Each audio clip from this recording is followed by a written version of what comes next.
I'm Gemma Baliat from the Focal Point, and I'm here today with Jovian Buluran, Karil Gasmundo, and Jeline Muñez to talk about global demography. Demography is the science of populations.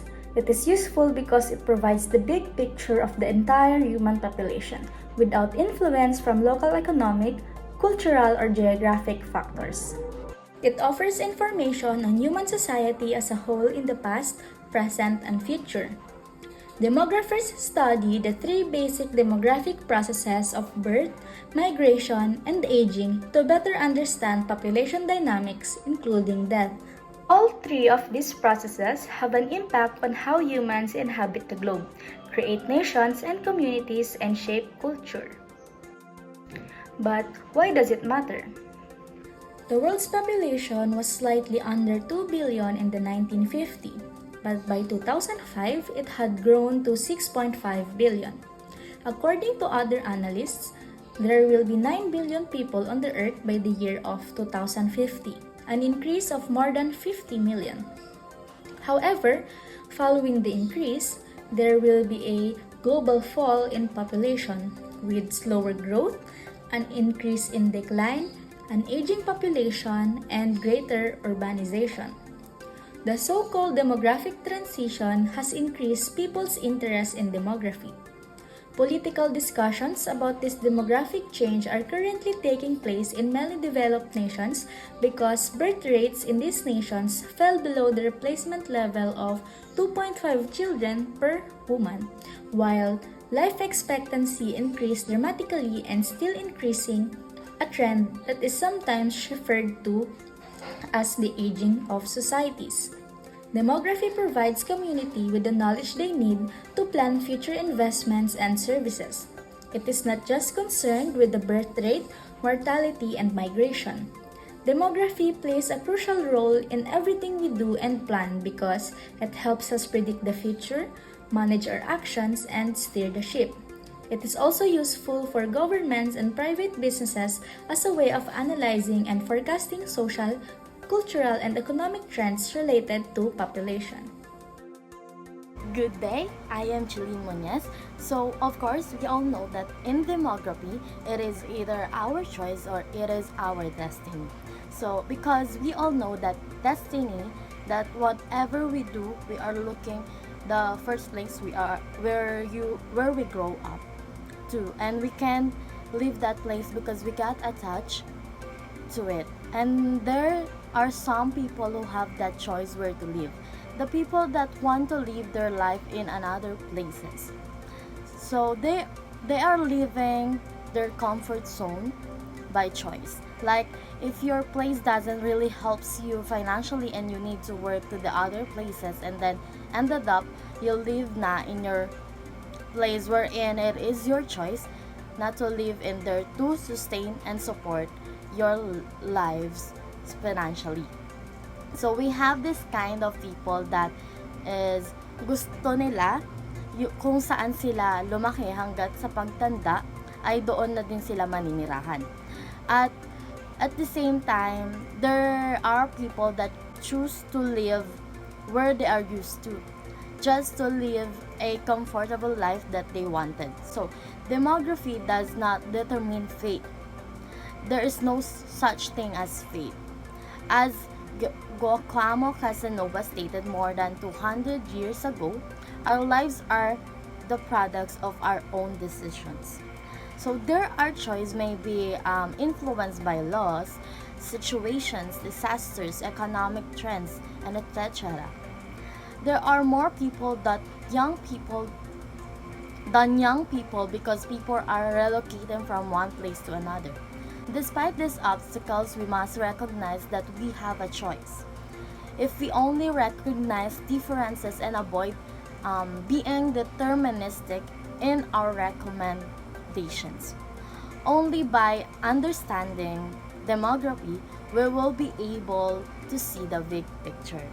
Pessimism and the dehumanizing, oversimplified accounting have dominated the study of demography for far too long. How we comprehend our demographics is crucial According to Darling 2007, as this insightful and convincing analysis reveals, demography has played a role in demographic comprehending historical changes in the world. So, economic success and failure, migration, social diversity, and dynasty. However, given the danger of losing one's identity as a result of mixing, this phenomena is unlikely to occur as a result of migration and marrying. On the other hand, as globalization grows, so does migration and intermarriage, which leads to population mixing and the potential for the creation of new societies, identify changes, or even eradication of people's unique characteristics. Generally speaking, women have a lower probability of dying at any given age that men do. We, ex- with the exception of when they are pregnant. In economically developed societies, females have a lower mortality even during those years. So the risk of death is greatest for the both sexes right after birth, declines during childhood, and the lowest between the age of 10 and 12. The danger then increases once more, eventually exceeding that during the first year of life. The most accurate indicator of population's overall mortality rate is the expectation of life at birth. Demographic changes occurred in the 19th and 20th centuries as a result of pathology system reform. The interaction between humans, microbes, animal vectors, and the environment changed as a result of genetic mutation and social inheritance, which had a significant impact on mortality. However, there are crises produced naturally in the so-called ancient regime crisis. An example is the man-made famine that hit Ukraine, Russia, China, and North Korea. The Holodomor, also known as the Terror Famine or the Great Famine, was a man-made famine in Soviet Ukraine from 1932 to 1933 that killed millions of Ukrainians due to starvation. The Great Famine or the Great Chinese Famine was a period of low agricultural production, food shortages, and mass starvation in China from 1959 to 1961. The CCP government attributes the famine to natural disasters such as droughts, floods, typhoons, and pests. While this undoubtedly contributed, human error and the flood policies of the Great Leap forward worsens the effect of the famine. By late 1959, food shortages of critical and signs of famine were visible in many provinces. The peasants tried to survive by seeking alternative food sources and even resorting to acts of cannibalism. The CCP government suppressed information and statistics about the famine, so the total death toll was never been accurately calculated. The consensus is that around 30 million people have died. The consensus is around 30 million people died, though some historians have suggested as many as 45 million perished. The North Korean famine, also known as the Arjus. The North Korean famine, also known as the Arjus March or the March of Suffering, was a period of mass starvation together with the general economic crisis from 1994 to 1998 in North Korea. During this time, there was an increase in defection from North Korea, which peaked towards the end of the famine period. Another crisis that challenged the advancement of survival of human are emergence of deadly diseases and the resiliency of all diseases and the economic unsustainability of modern healthcare system due to rising costs and demographic aging. A severe crisis will be followed by a rebound and a demographic system adjustment. In many cases, a crisis is followed by a rebound, such as when the price of goods increases due to bad weather or a war followed by famine, an epidemic, or various illnesses. When there is a crisis, mortality increases because more people get divorced.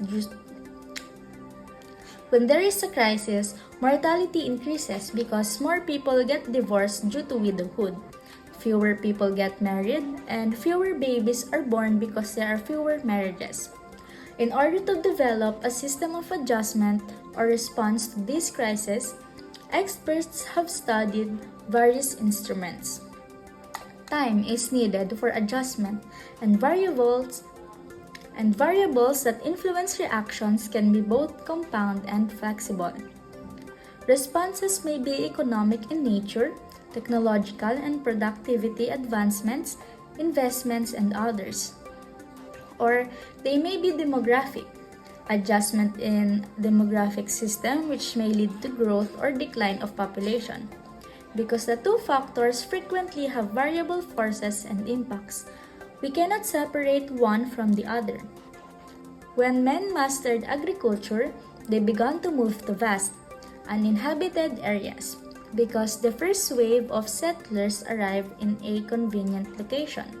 There was a significant demographic surplus which prompted more migration. The first characteristic of this migration pattern is the capacity to move and adjust to unexpected challenges in the environment. The ability of families and communities to generate a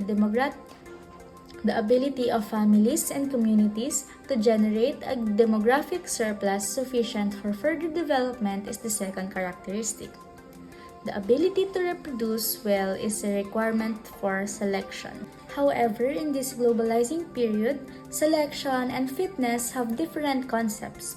Migrants must be mobile, adaptable, and flexible. Migrants today may travel alone or by small family, and moderating fertility once they are settled. Today, mobility is not driven by natural factors, fertility and survival, but for economic progress. Another to consider is the migration policy of each state. This policy is a planned intervention to stimulate, direct, control, select, and organize mobility and migration flow. The ability to move is a fundamental component of human capital. In our modern times, policies are created and have a variety of objectives and selection of inflows and outflows of migrants in order to maximize or minimize the losses caused by immigrants. Age, education, skills, adaptability, and financial endowment are a few qualifications imposed by policymakers. To add some more about this, so how does mortality impact by globalization? According to the findings, there is a link between high levels of globalization and low mortality rates.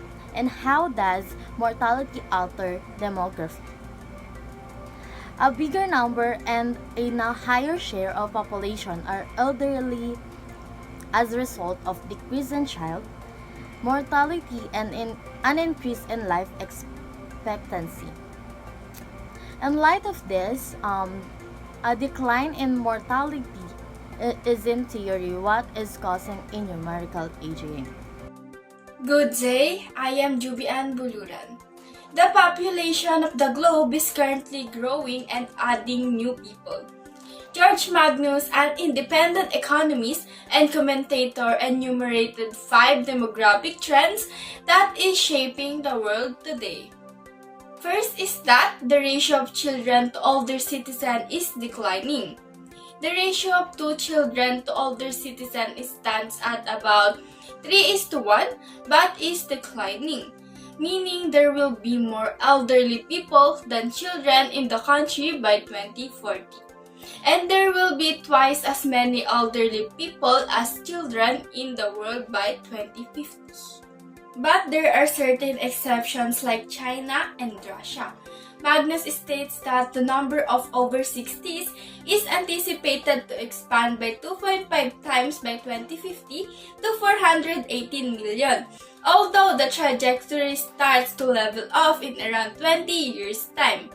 Within this cohort, the number of persons aged over 80 will rise 6 times to approximately 120 million. In the emerging and developing world, the number of over 60s will grow by more than 7 times to over 1.5 billion by 2050. And behind this, you can see a 17-fold increase in the expected population of those aged over 80 to 262 million. Second, there has been a sea change in the nature of illness, the non-communicable diseases. According to Magnus, one of the consequences of rapid aging and rising longevity is a sea change in the nature of illness and disease, which therefore affects scientific and pharmaceutical businesses. Magnus is referring to what the World Health Organization has called invisible epidemic of non-communicable diseases, which is now globally responsible for about 60% of deaths and nearly half of the actual and effective life years due to disability. Magnus added that by 2030, depression is expected to become the biggest single cause of disability affected life years, which is a composite measure of years of life lost to premature death and disability, and he also added that the arrow shows a complete turnaround in the principle of burden of disease. Third is that the speed of aging is rising rapidly in emerging economies. In Western nations, it took a very long time to increase the proportion of people over 60 years old from 7% to 14% of the population. But according to George Magnus, the developing markets are aging at an astounding pace. It took France more than a century to reach this accomplishment, and it took between 40 and 80 years in the majority of wealthy nations. However, in emerging markets, the process takes around 20 years to complete, with China leading the way in terms of speed.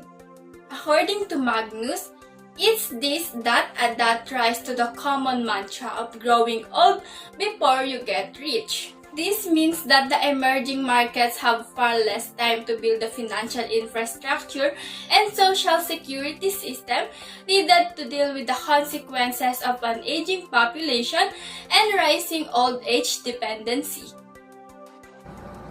Good day, I'm Carol Desmundo. For the fourth demographic trend, old age dependency ratio is rising rapidly in Japan, European countries, but at a slower pace in Anglo-Saxon economies. You may have heard that the aging population is becoming more and more of a problem all over the world. But did you know that the rate at which this is happening varies from country to country? You might be wondering what old age dependency ratio is. It's basically a measure of the number of people in a population who are 65 and older, compared to the number of people who are working. The old age dependency ratio can be used to predict future trends in the population.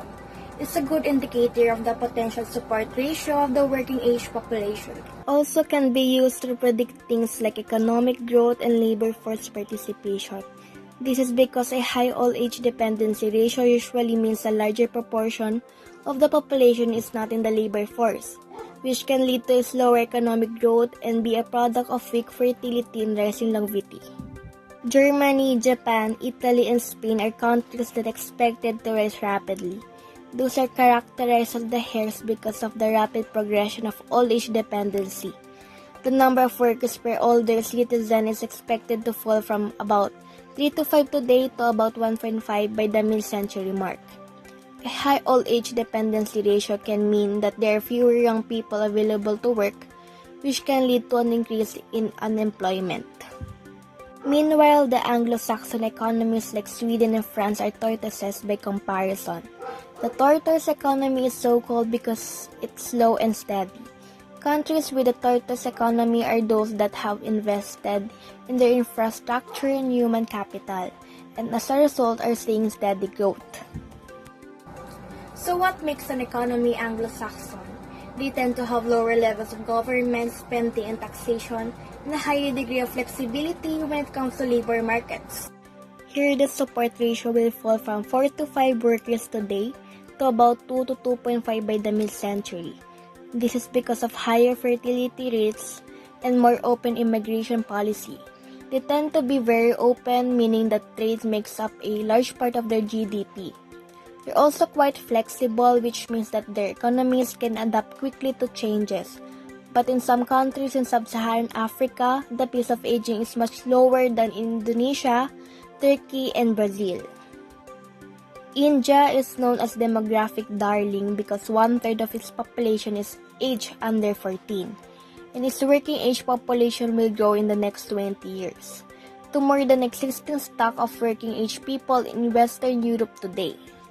India is a country with an exploding population that is quickly becoming an economic powerhouse. Demographic darling is a market where the population is growing and there is an abundance of young people.